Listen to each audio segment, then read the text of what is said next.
샬롬 9월 3일 토요일입니다. 한 주간 하나님과 동행하며 살아오신 여러분의 삶 가운데 하나님의 크신 위로와 은혜가 함께 하시길 소망합니다. 이 시간 시편 말씀을 읽고 묵상하며 하나님 앞에서 침묵으로 기도드리겠습니다. 시편 62편 5절에서 7절. 나의 영혼아 잠잠히 하나님만 바라라. 물은 나의 소망이 그로부터 나오는도다. 오직 그만이 나의 반석이시요 나의 구원이시요 나의 요새이시니 내가 흔들리지 아니하리로다. 나의 구원과 영광이 하나님께 있으며 내 힘의 반석과 피난처도 하나님께 있도다.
오늘 하나님이 우리에게 주신 말씀은 마가복음 16장 14절에서 18절입니다.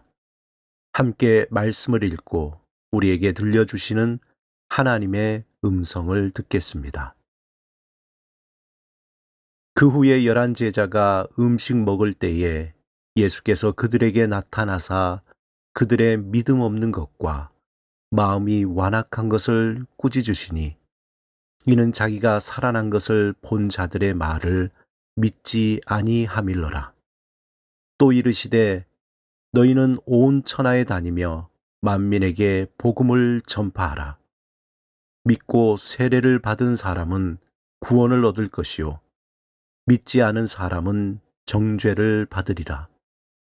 믿는 자들에게는 이런 표적이 따르리니 곧 그들이 내 이름으로 귀신을 쫓아내며 새 방언을 말하며 뱀을 집어 올리며 무슨 독을 마실지라도 해를 받지 아니하며 병든 사람에게 손을 얹은즉 나으리라 하시더라.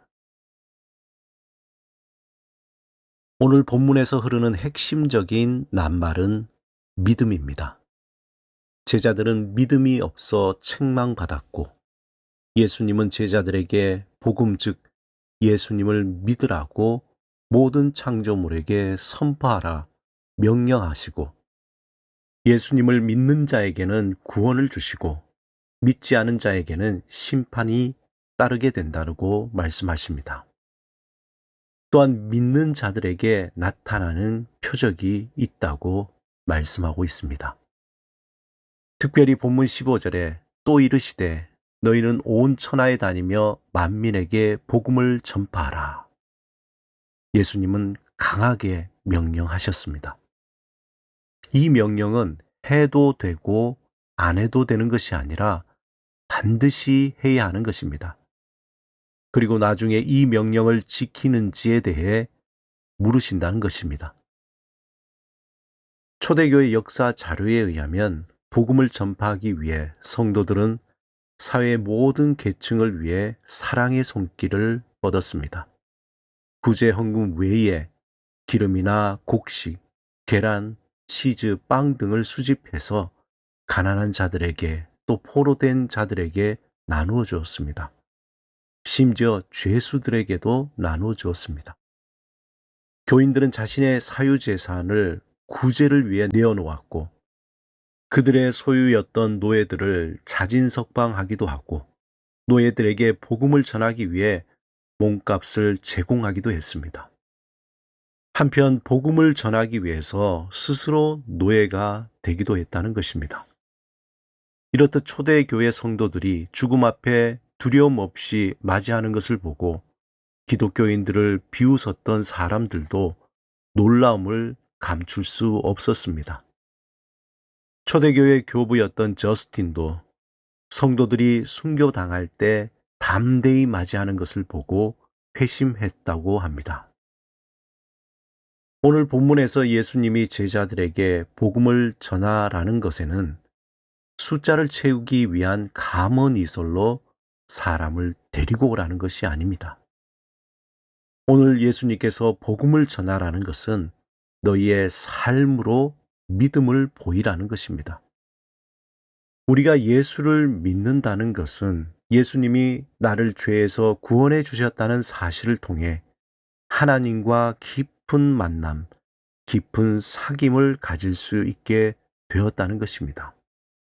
그렇다면 그 믿음을 전하는 것은 내가 하나님과 깊은 사귐이 있고 그 안에서 세상이 줄 수 없는 기쁨과 소망과 만족이 있다는 것을 보여주는 것입니다. 그러기에 복음을 전하기 이전에 진실된 마음으로 하나님과 깊은 사귐을 갖는 것이 우선입니다. 하나님과 사귐 속에서 나의 욕심을 버리고 하나님의 말씀으로 나를 채우고 나의 삶의 걱정과 근심을 맡기고 나의 상처가 치유되고 회복되는 그 역사, 세상이 줄 수 없는 하나님의 기쁨을 경험할 때에 비로소 저절로 그 모든 것들이 삶의 열매로 나타나게 됩니다. 이러한 열매를 통해서 자연스럽게 다른 사람들에게 예수 그리스도의 복음이 증거되는 것입니다. 그러므로 복음을 전하기 전에 하나님과의 깊은 사귐이 우선인 것입니다.